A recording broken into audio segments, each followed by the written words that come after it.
All right, let us go up to Knoxville, Tennessee. Very intriguing team. And this is one where Tennessee's one of these, Ole Miss is one of these, Cody.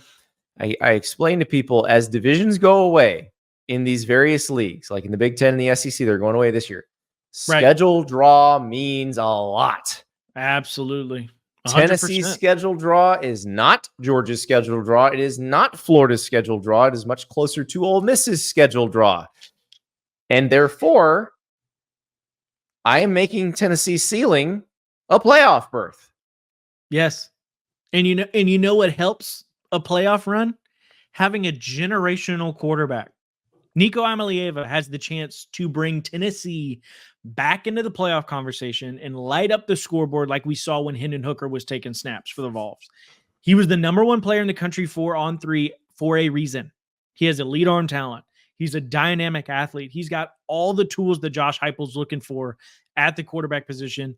Plus, they were able to give him some help via the portal, bringing in starting left tackle Lance Hurd from LSU, a dynamic wideout in Chris Brazell from Tulane. He was one of the most sought-after receivers in the country, and they gave him a nice little safety net at the tight end position in Holden Stays from Notre Dame. I think this offense at Tennessee is going to look a lot more similar to the one that we're used to seeing from Josh Heupel, and I think that starts with Nico Iamaleava. Yes, he's a baby. He's going to have some growing pains.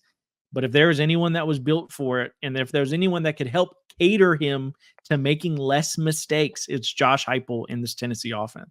And here's the thing that they're going to have this year. A couple things they're going to have this year they didn't have last year with Joe Milton. Improvisational ability. There was none of that with Joe Milton. It was, you called it, and he's going to run it, and that's how it's going to go. Nico, much more like Hendon Hooker, when things are breaking down around him, he can figure some stuff out. Right. Also, true RPO, read option. Yes. Joe Milton did not love the idea of the read option. Did not love having, and this is like when you talk to quarterbacks who run this, when you talk to running backs who run in these schemes, it's instinctual, especially on the quarterback side. And you can teach it, but a lot of it is they have it or they don't. Like Connor Shaw at South Carolina was probably the best read option instincts of anybody I've ever seen. Like he didn't pull the ball unless he was going to gain 9 yards. And Nico has good instincts, which allows you to do a lot more.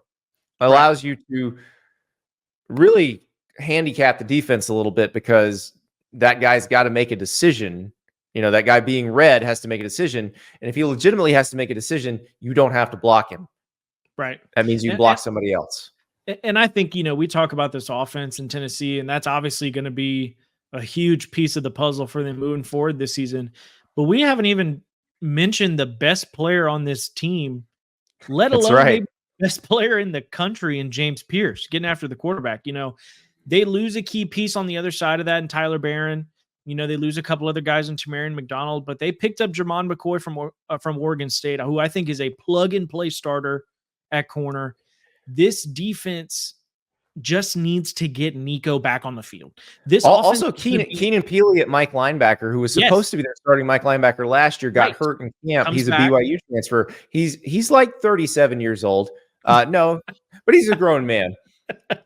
Right. But that's the whole deal, right? For this defense, the goal is to just bend but don't break. Get that offense back on the field, cause some turnovers, give the offense some short fields, because if you do that, there's no other option but for Tennessee to score. And so I think Tennessee might have themselves in a few shootouts this year, but they have the offense to make that happen and win those types of games. Plus, like you mentioned, the schedule sets up very nicely for them. I think best case for this Tennessee team, I think it's probably 11-1. Absolute best case.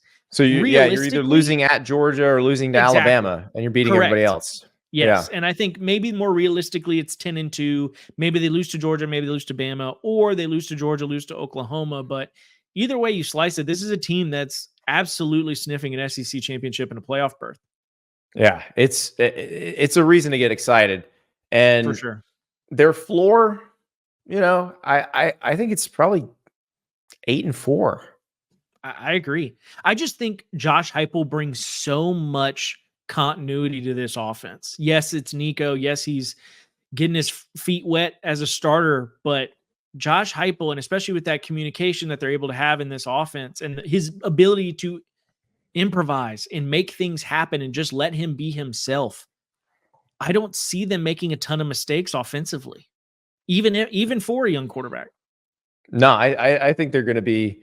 I think it'll be very interesting to watch, and Nico is going to change the dynamics of that offense so much. Totally. They don't have a game like Missouri last year.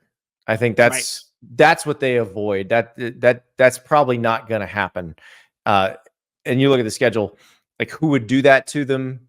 You know, maybe in Oklahoma could do that to them in Norman, but it won't happen this year because they're just not going to be that type of team that can't score. Like they won't have those games.